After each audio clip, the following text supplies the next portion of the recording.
Bentornati a EU Factor Next, il nostro appuntamento settimanale con le politiche europee. Mentre vi parliamo siamo in realtà in giro per l'Italia con i nostri corrispondenti, Christophe dall'Olanda, Boris dalla Croazia e Irene dalla Spagna, prima a Roma e poi a Forlì per tanti appuntamenti, il Festival delle Radio Universitarie il 16 e 17 di maggio, il 17 e il 18 maggio invece lo European Youth Event di Forlì appunto. Ci hanno raggiunti e stiamo andando in giro sfruttando tutti i mezzi di trasporto possibili nell'Unione Europea.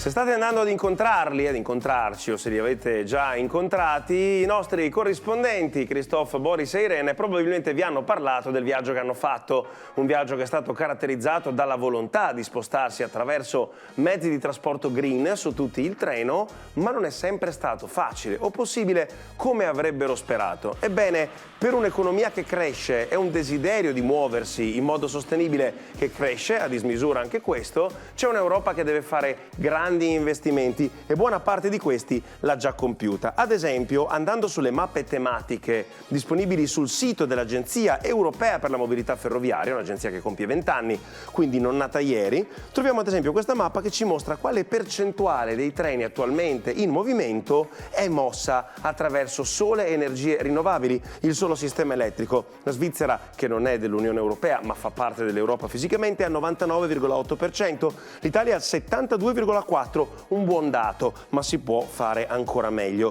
La rete europea si sta arricchendo, sta diventando sempre più importante ed è cresciuta in 12 anni del 51%. Eppure ci sono tanti collegamenti che ancora non sono disponibili in tutte le fasce orarie che desideriamo o in tutte le modalità nelle quali vogliamo fruire il treno. Ce ne parla una delle nostre corrispondenti, Irene Barahona Fernandez, che vive in un punto un po' remoto della Spagna, a Zamora, sul confine interno col Portogallo, e non è stato semplicissimo per lei fare il viaggio fino a qua, anche se la Spagna sta migliorando molto da questo punto di vista.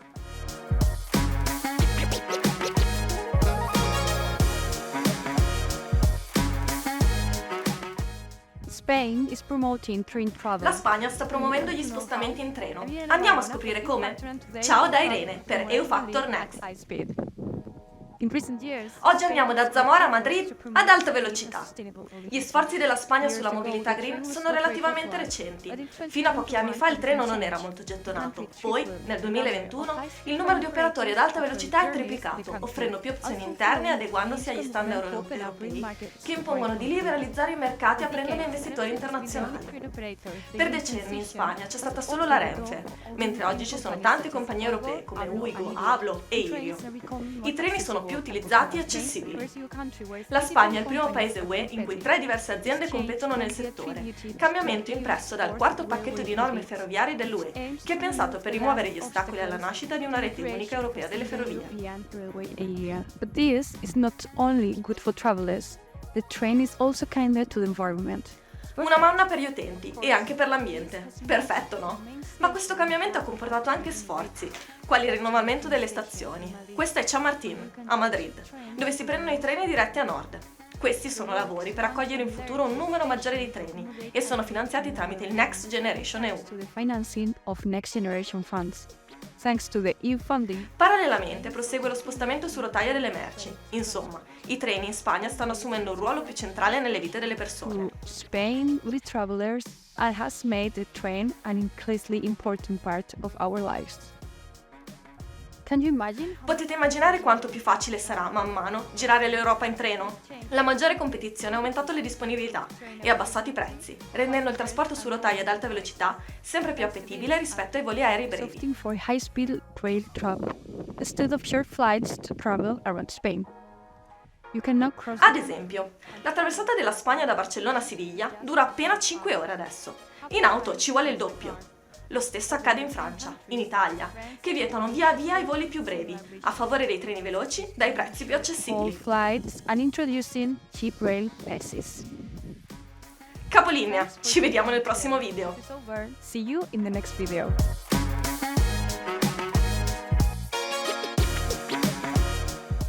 Una rete europea che cresce un po' alla volta, non è ancora soddisfatta l'Unione Europea del risultato raggiunto, ma la crescita è visibile. Al momento siamo a 202.130 chilometri lineari di reti ferroviarie nell'Unione Europea 27, quindi tolta la Svizzera, attraverso la quale comunque passano le reti ferroviarie.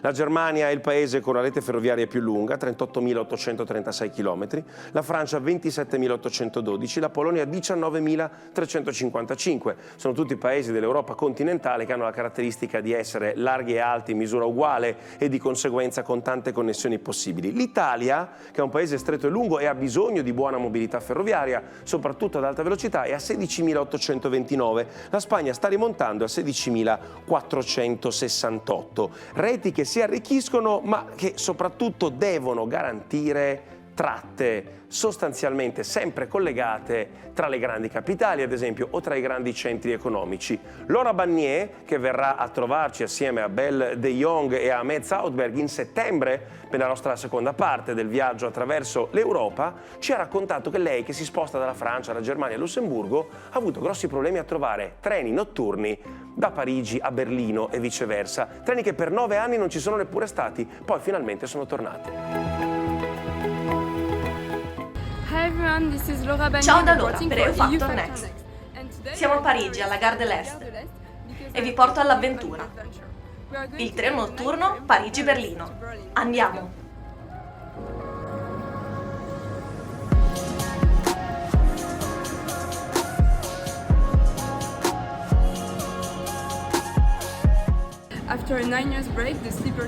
I vagoni letto tra le due capitali sono ripartiti lo scorso dicembre, dopo uno stop di 9 anni. Oggi sono disponibili 3 viaggi a settimana in ciascuna direzione, ma entro la fine dell'anno tornerà anche il servizio diretto diurno.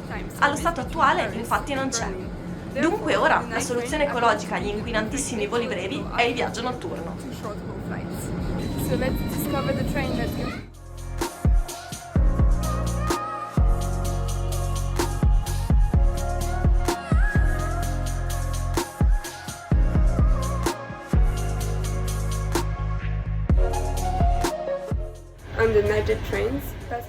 Sui treni notturni il passeggero può scegliere sedili normali, cabine con 6 cuccette e vagoni letto veri e propri con compartimenti per 1, 2 o 3 passeggeri. Io ho scelto i normali sedili perché sono più economici. Sono reclinabili, vedete? Ma non è il massimo del comfort. Ho speso 80 euro, ma per la cabina letto si arriva a 600.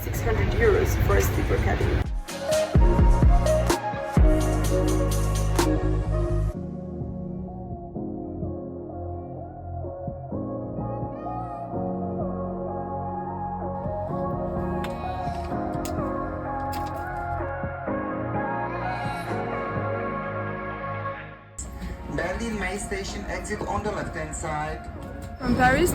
Da Parigi a Berlino, ma anche da Venezia, Vienna, da Budapest a Bucarest, i treni notturni sono disponibili su varie tratte europee. Pronti a provarli? Are you ready to try it?